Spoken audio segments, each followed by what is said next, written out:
बिस्मिल्लाहिर्रहमानिर्रहीम अस्सलाम वालेकुम। तो मेरे तमाम प्यारे व्यूवर्स जी, क्या हाल चाल है। उम्मीद करती हूँ आप सब लोग ये क्या हो रहा है मुझे आप सब लोग अपने अपने घरों में खुश और आबाद होंगे, नेक दुआओं और तमन्नाओं के साथ। तो जी ये मैंने हल्की सी ग्रोसरी की है किचन के लिए, क्योंकि ये तो सामान ज़रूरी होता है। पता नहीं क्या क्या मुंह से निकल रहा है। और आप लोगों का बहुत बहुत बहुत बहुत तहे दिल से शुक्रिया अदा करती हूँ। आप लोगों ने मेरी अम्मी के लिए बहुत बहुत दुआएं की हैं। अल्लाह ताला आप सबको अपने अपने घरों में खुश और आबाद रखे। और जी लहसुन अदरक है, इसका मैं पेस्ट बनाऊंगी। ये कुछ सलाद का सामान है, कुछ प्याज टमाटर वगैरह हैं। ये सारे मैंने इकट्ठा सामान मंगवा लेती हूँ। ये तकरीबन 10-15 दिन सुकून से गुजर जाते हैं।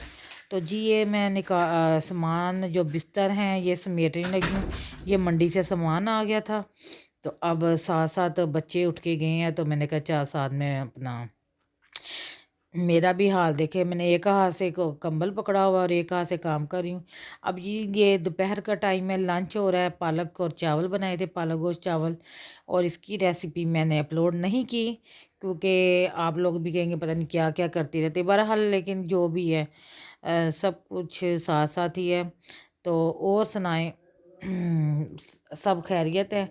मैं आप सब लोगों के से ये पूछना चाहती हूँ कि आप सब लोगों का बचपन कैसा गुजरा, और आप सब लोग क्या कहते हैं बचपन की कुछ यादें। कहते थे ना, 1 रुपया और 1 रुपये में 100 पैसे, 100 पैसे में क्या कहते हैं होते थे 25 पैसे। और 25 पैसे में होते थे 5 पैसे, फिर 10 पैसे। और 10 मिला के 10 के दो मिला के पैसे, तो क्या कहते हैं 25 पैसे को कहते थे चवानी, और 50 पैसे को कहते थे तेली। और तेली और फिर 25 में मिलाओ 75 को कहते थे 12 आने। और फिर उसमें 25 पैसे और मिलाओ तो कहते थे 100 आने। मतलब कि फिर 1 रुपया बनता था। तो फिर जब ये 1 रुपया बनता था तो हमें मिलते थे 5 पैसे या 10 पैसे। मतलब कि यस्सू और पंजू, यस्सू पंजू, यस्सू पंजू हार कबूतर डोली ये भी बहुत खेलते थे। फिर क्या कहते हैं वो कहते थे ना क्या कहते हैं, अच्छा ये तो हो गया ना। तो बाज़ार में जाते थे ना तो लेने के लिए तेली चवानी 12 आने तो रुपया बड़ा मज़े दे पैसे सी। बहुत बचपन बहुत अच्छा सी, बहुत बहुत बहुत अच्छा सी। तो जब ईद आती थी तो जब किसी को 1 रुपया मिलता था या मतलब कि 2 रुपये मिल जाते थे ना, कहते थे वाह। और कहते तेरे को ज़्यादा, और कहते मेरे को। जब बचपन में जब दोस्त सारे मिलकर हम तो इकट्ठे हुआ करते थे तो मज़ा आता था। दो चोटियाँ बनानी अम्मी वगैरह ने, कभी बाल खुले छोड़ देने। और मेरे तो वैसे भी अल्हम्दुलिल्लाह बाल बहुत लंबे थे और घुंघरे वाले बाल थे मेरे। और मेरी मामा ने कहा कि पता नहीं माओं को ज़्यादा, कई माओं को बड़े पसंद होते थे, लेकिन सब मोहल्ले वाले कहते थे ना अम्मी का नाम लेके, मेरी अम्मी का नाम परवीन है ना, तो वो कहते थे कि परवीन तेरी धी दे ना वाल बड़े ही सोने ने। तो अम्मी ने कहना कि मेरी तीन वक्त प्यार हैगा, वाल ही साफ कर, मतलब कि कर दी रहेगी। तो मैं कहनी ਇਹਦੇ वाल सीधे। अम्मी ने ना हर जगह पे जाना, जाके ना तो सबसे पूछना कि ना, अम्मी की बातें मैं इसलिए कर रही हूँ कि बस कि अम्मी की मेहनत नज़र आती है, अम्मी का लगन नज़र आता है, अम्मी का जो जितनी जी जान से। जब तक आप खुद माँ ना बनो तो माँ की कदर नहीं होती। तो मुझे इसलिए याद है कि मेरे बाल बहुत हेल्थी थे। वो दो इतनी इतनी मोटी चोटियाँ बना के ना मामा अम्मी ने रखनी, तो खींच खींच के करनी कि इसके बाल सीधे हो जाए। सब जिसको जो भी नज़र आना ना तो उससे कहना नहीं दस नहीं, मेरी धी दे वाल बड़े घुंघरा वाले ने, ते दसना ज़रा मैं ना ਇਹਦੇ वाल सीधे करने ने। ते तो इसी तरह करते करते ये खाना कीमा बनाया, आटा गूंदा, और साथ साथ कुकिंग का भी काम हो रहा है, तो बालों का भी साथ साथ मैं बता रही वॉइस ओवर कर रही हूँ। तो ये मैं मक्खन बना रही थी। मैंने मक्खन बनाना नहीं था, आप लोगों के सामने मैं बताना जा रही थी। जब ये घी बनेगा ना, इसके बाद में इसके आपको एक रेसिपी बताने वाली हूँ, वो आप गौर से देखिएगा तो आपको बड़ा मज़ा आएगा। मज़े की रेसिपी है बड़ी, ठीक है। तो मैं बता रही थी कि अम्मी की मेहनत, लगन और शौक़। अम्मी को बहुत शौक़ था कि उनके बाल लंबे हों, तो वो उन्होंने इतनी मेहनत करनी अपने बालों पे, मक्खन लगाना, घी लगाना और पता नहीं क्या क्या टोटके करती थी वो अपने बालों पे। उनके बाल नहीं बड़े हुए, उन्होंने अपने बालों पे मेहनत छोड़ दी। वो उन्होंने फिर मेरे बालों पे मेहनत करना शुरू कर दी। उन्होंने कहा कि अगर मेरे नहीं है तो मेरी बेटी के हो जाएंगे ना, तो मैं समझूंगी कि ना मेरी मेहनत कामयाब हो गई। तो अब मेरी बेटी के बन लंबे हो गए तो समझ ले मेरे हो गए। तो ठीक है, ये कुकिंग के दौरान बालों की बातें करना अच्छा तो नहीं लगता, लेकिन मैं वैसे आप लोगों से बातें कर रही हूँ क्योंकि मैं कुकिंग के दौरान नहीं कर रही, मैं वॉइस ओवर कर रही हूँ। तो वॉइस ओवर में इस तरह की बातें हो जाती हैं वो। तो फिर भी मेरी अम्मी ने मेरी टिंडे करवा करवा के ना मेरे बाल सीधे करके ही छोड़े।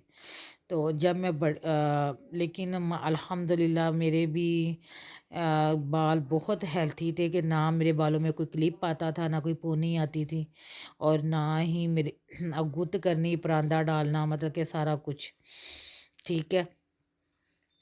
तो ये होगी एक बार, ये मेरा बचपन का है था। तो अब्बू मेरे बाहर के दुबई में रहते थे, तो वहाँ से अब्बू ना मुझे मेरे लिए मतलब कि अच्छे अच्छे पुराने बड़े मतलब कि न्यू डिज़ाइन किस्म के ना फ्रॉक्स भेजा करते थे, तो वो मैं पहनती थी। तो सब कहते थे तुम कितनी प्यारी लगती, तुम कितनी खुशकिस्मत हो ना, तुम्हारे दोस्त जैसे ना फ्रेंड्स होते हैं, तो वो सब लोग मुझे कहा करते थे कि तुम कितनी खुशकिस्मत हो, तुम्हारे अब्बू बाहर रहते हैं तो वो तुम्हें बाहर से भेजते हैं। तो वीवर्स, अब मैं आपको रेसिपी बताने लगी हूँ। ये जो घी का मैंने छान लिया है, तो इसकी जो ब्राउन ब्राउन चीडी है ना, इसको छिडी कहते हैं पंजाबी में सॉरी। तो ये ब्राउन ब्राउन छिडी थी, वो मैंने निकाल ली है। इसको मैंने ये देखें, इसमें थोड़ा सा मैंने ये देसी घी छोड़ दिया। तो इसको हमने वेस्ट नहीं करना। हम गर्मियों में हम अमूमन मैं वेस्ट कर देती हूँ, लेकिन सर्दियों में नहीं करती। सर्दियों में मैं इसकी ना पंजीरी टाइप बना लेती हूँ। ये मैंने एक कप ना सूजी ली है। सूजी लेके मैं इसमें ना घी बना लिया, उसमें मैं इसको फ्राई करूँगी। साथ मैंने सब्ज़ इलायची वो मैंने पीस ली, और पीस के वो भी मैं साथ इसके ऐड कर दूँगी, ठीक है। तो ये जैसे मैंने इसमें ऐड की, जैसे ये मुझे पता चल जाएगा ना कि सूजी मेरी भून, क्योंकि अब मैं अलहदा देगची तो मैं लूँगी नहीं। 1 कप सूजी थी और 1 कप ही इसमें मैंने ऐड कर दिया दूध। तो दूध दूध मैंने फुल इसमें डाल दिया। तो डाल के तो अब इसको मैं भूनूंगी। तो भून के जैसे ये दूध खुश्क होगा, इसके बाद मैं इसमें ये मैंने डाल दी चीनी। आप चाहें तो आप चीनी ऐड कर सकते हैं, लेकिन मैंने चीनी नहीं डाली, मैं शक्कर डालूँगी क्योंकि मैं आजकल शक्कर इस्तेमाल कर रही हूँ। तो ये देखिए जी, तो मैंने शक्कर डाली, उसको भून लिया। तो जैसे भून के हटी तो मैंने थोड़ा सा इसको टेस्ट किया, तो उसमें ना मीठा कम था। तो इसमें मैंने फिर थोड़ी सी शक्कर और डाली, और ये मैंने बादाम की गिरी जो मैंने वो क्रश करके उसके साथ ही मैंने ना डाल दी। अब ये देखें, ये भून चुका है और ये इसका ऑयल देखें ज़रा निकल आया है। अब मैं इसको उतारूँगी नीचे। अब मैं इसको आपको ना दिखाऊँगी लड्डू बनाना। और ये इतने मज़े के लड्डू बने, दिल कर रहा था खाते जाओ। और क्योंकि हमारे पास ये छिड़ी जिस हिसाब से ना, हमने उसी हिसाब से, अगर आप चाहें तो इसमें बेसन ऐड कर सकते हैं, आप चाहें तो इसमें सूजी तो मैंने ऐड कर ली है। आप दाल का कोई भी दाल लेके उसको ग्राइंड करके वो भी ऐड कर सकते हैं। उसको अलहदा से भून कर उसको में इसमें ऐड करें और इसके अच्छे से लड्डू बनाएं, तो बड़े मज़े के लड्डू बनेंगे इंशाल्लाह। तो आप बनाएं, याद करेंगे कि वाकई ही कोई चीज़ बनी है, ठीक है। तो इसको अब मैं लड्डू बनाने लगी हूँ। तो आप देखिए, ये देखिए, ये मेरे नहीं सॉरी, ये देसी घी के जो छीडी हैं ना, इसके लड्डू बन चुके हैं। अब मैं इन पे चढ़ाऊँगी चांदी के वर्क, और मैं इसमें फ़ाइनल लुक आपको दिखाती हूँ।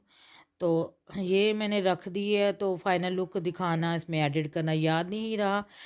ओ, तो ये देखिए, ये हमारी फ़ाइनल लुक। ये मैंने चांदी के कवर चढ़ा दिए इसके ऊपर, और उसके बाद जी आ जाते हैं हम इसमें ओजरी। ओजरी मैं ये अगले दिन रात को मैं ओजरी बना रही थी, तो मैंने कहा चले थोड़ी सी डाल दूँ, क्या देखती हूँ कि आपकी तरफ से मुझे क्या रिस्पांस मिलता है। तो ये ओजरी तो मेरे छोटे बेटे को बहुत ज़्यादा बहुत ज़्यादा बहुत ज़्यादा पसंद है। तो ये इतना शुक्र मैं करती हूँ कि वो लेके तो आया, लेकिन वाइट ही लेके आया, काली नहीं ले आया। तो मैंने ओजरी को ना पहले लिया, लेके मैंने उसको अच्छे से छुरी छुरी के साथ साफ़ किया। साफ़ करके फिर मैंने उसको एक अदद लहसुन, 1 चम्मच लहसुन का पेस्ट, 1 चम्मच मैंने अदरक का पेस्ट डालकर मैंने इसको ना लगा के 1 घंटे के लिए छोड़ दिया। ठीक है। उसके खाली लहसुन अदरक नहीं लगाया मैंने, और से 3 से 4 चम्मच मैंने इसमें ना क्या कहते कहते हैं इसके, दही के, वो भी मैंने डाल दिए, और 2 चम्मच मैंने आटे के डाल दिए। डाल के नमक डाल के अब फिर सुन लें दोबारा। मैंने क्या किया है, ओजरी को धोया है, धो के मैंने अच्छे से साफ़ कर लिया। साफ़ करके मैंने उसके बोटियाँ बनाई। बोटियाँ बना के तो फिर मैंने ये देखे, ये मैंने लहसुन अदरक का पेस्ट, तो ये मैंने पता नहीं क्या करना था फ्रिज में, तो मैंने कहा चले मैं आपको दिखा देती हूँ कि मैंने जो पेस्ट बना के, अब देखिए मैंने इसमें ऑयल और टाटरी डाल के, क्योंकि टाटरी में स्ट्रिक एसिड होता है, तो ऑयल और टाटरी डाल के मैंने इसको ग्राइंड कर लिया। अब जब भी मैंने इसको यूज़ करना है, इसका कलर इसी तरह वाइट ही रहेगा। 1 महीना मेरा आराम से इजी से गुजर जाएगा। ठीक है। अब मैं बताती हूँ ओजरी। ओजरी को मैंने लिया, धोया, साफ़ किया, काटा, उसकी बोटियाँ बनाई। उसमें मैंने 1 चम्मच लहसुन का पेस्ट, 1 चम्मच अदरक का पेस्ट, 3 से 4 चम्मच मैंने दही के डाले, और 1 चम्मच मैंने नमक का डाला। फिर 2 से 1 मुट्ठी भर के मैंने आटे की डाली। डालकर उसको सब चीज़ों को मिक्स किया। मिक्स करके तो मैंने इसको क्या किया, इसको मैरिनेशन, जैसे एक चीज़ को मैरिनेट करके रखते हैं, इसको रख दिया। रख के ठीक पूरे 1 घंटे के लिए रख के तो इसको भूल जाएं। तो इसके बाद आप ना क्या करें कि इसको 1 घंटे के बाद धोएं आराम से। धोने के बाद आपने कुछ भी नहीं करना, इसको फिर आराम से धो के तो आप उसको कुकर में डालें। नमक, प्याज, मिर्च, लहसुन, अदरक, प्याज, टमाटर, सारा कुछ डाल के आप उसको भून लें। और जब वो मतलब पका लें, पक जाएंगे, तो फिर उसके बाद इसको आप दही डाल के और ऑयल डाल के भूनें। जब ये भून जाए, तो अब मैंने इसमें से कुछ टॉपिक्स ऐसे हैं जो मैंने मिस कर दिए हैं। वो अब ये कि मैंने एक छोटी सी प्याज ली थी, उसको ब्राउन किया, लाइट सा ब्राउन करके वो मैंने इसमें डाल के इसको अच्छे से भून लिया। वो मैंने नहीं डाला और दिखाया। तो इसके बाद मैंने ओजरी में कसूरी मेथी डाली। ठीक है। ओके, बाय, बाय बाय, अल्लाह, ओके, अल्लाह हाफिज़, फ़ी अमान अल्लाह। लाइक करें, शेयर करें, कमेंट्स करें।